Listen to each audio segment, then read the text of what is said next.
চুরি যাওয়া লক্ষাধিক টাকার সোনা উদ্ধার সহ দুই যুবককে গ্রেপ্তার করল পুলিশ। দক্ষিণ দিনাজপুর জেলার গঙ্গারামপুর থানার সাহাপাড়া এলাকার ঘটনায় ধৃতদের 10 দিনের পুলিশি হেফাজতের আবেদন জানিয়ে গঙ্গারামপুর মহকুমা আদালতে পাঠিয়েছেন গঙ্গারামপুর থানার পুলিশ। পুলিশ সূত্রে জানা গিয়েছে ধৃতের নাম সঞ্জিত কর্মকার, বয়স 24 বছর এবং রাকেশ কর্মকার, বয়স 25 বছর।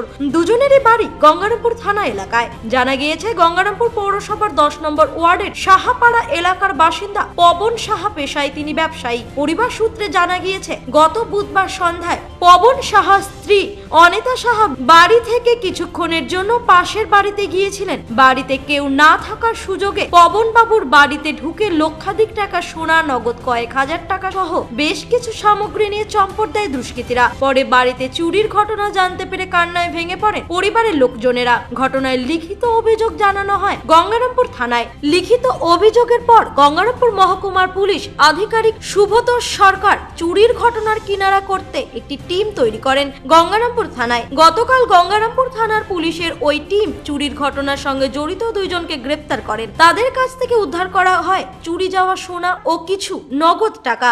মঙ্গলবার গঙ্গারামপুর মহকুমা পুলিশ আধিকারিক শুভতোষ সরকার সাংবাদিক বৈঠক করে চুরির ঘটনা সম্পর্কে জানিয়ে ধৃতদের 10 দিনের পুলিশি হেফাজতের আবেদন জানিয়ে গঙ্গারামপুর মহকুমা আদালতে পাঠিয়ে ঘটনার সঙ্গে জড়িত আরো কেউ আছে কিনা সেই বিষয়ে তদন্ত শুরু করেছেন গঙ্গারামপুর থানার পুলিশ। প্রায় 30 মিনিটের জন্য উনি ঘরে ছিলেন না, বাইরে বাড়ি লক এন্ড কি অবস্থাতেই ছিল। উনি যখন ঘরে ফেরেন, ঘরে ফেরার পরে দেখতে পারেন ওনার আলমারি এবং যা আসবাবপত্র আছে ছড়ানো ছিটানো অবস্থায় আছে এবং উনি বুঝতে পারেন যে ওনার ঘরে চুরি হয়েছে এবং উনি আমাদের কমপ্লেন জমা দেন। সেই কমপ্লেনের ভিত্তিতে আমরা গঙ্গারামপুর থানায় আমরা একটি কেস রুজু করি এবং আইসি গঙ্গারামপুর নেতৃত্বে একটি আমরা স্পেশাল টিম আমরা তৈরি করি কেসটাকে ডিটেকশন করার জন্য। আমরা গতকাল অর্থাৎ দুপুরবেলায় প্রায় 29 তারিখে আমরা দুজন সন্দেহভাজন ব্যক্তিকে আমরা গ্রেপ্তার করি। তাদের পজিশন থেকে কিছু মাল আমরা পাই এবং তাদের জিজ্ঞাসাবাদ করে আমরা জানতে পারি তারা চুরির সঙ্গে ডাইরেক্টলি ইনভলভ ছিলেন এবং ওনাদের কাছ থেকে প্রায় 17টি স্টোলেন আর্টিকেল আমরা রিকভারি করতে পেরেছি। স্যার কত টাকা?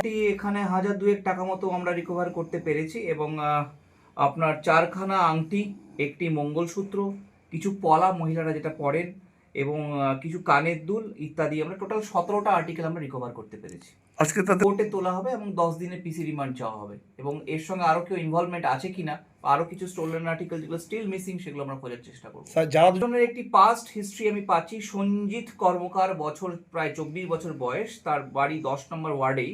সে আগে একটি চুরির সঙ্গে যুক্ত ছিল এবং রাকেশ কর্মকার বয়স 25, সে তার সঙ্গে অ্যাসিস্ট করে এবং তাকে আমরা জিজ্ঞাসাবাদ করে দেখছি আর কোনো ব্যক্তি এর সঙ্গে জড়িত আছে কিনা। ঠিক আছে স্যার এদের বাড়ি কোথায় স্যার? এর বাড়ি 10 নম্বর ওয়ার্ড, গঙ্গারামপুর মিউনিসিপ্যালিটি আন্ডারে। দেখুন, বিশেষ করে শীতকালটায় দেখা যায় যে বিভিন্ন ক্রাইম এগেন্স্ট প্রপার্টি বা চুরির সংখ্যাটা বাড়ে শীতকালে, ঘন কুয়াশার আপনার সুযোগে আর কি। সেক্ষেত্রে যারা আপনাদের এখানে যারা লোকালস আছেন, বিভিন্ন জায়গায় শীতের সময় ঘুরতে যান বাড়ি ফাঁকা রেখে, আমি তাদের রিকোয়েস্ট করবো আপনারা যদি কোথাও বাড়ি ফাঁকা রেখে যান আমাদের থানায় যদি একটু জানান, আমরা স্পেশাল কেয়ার আমরা দিতে পারবো। আমরা চেষ্টা করবো যাতে চুরি প্রিভেন্ট করা যায়। এটা আমার অ্যাপিল থাকবে লোকাল যারা বাসিন্দা আছে।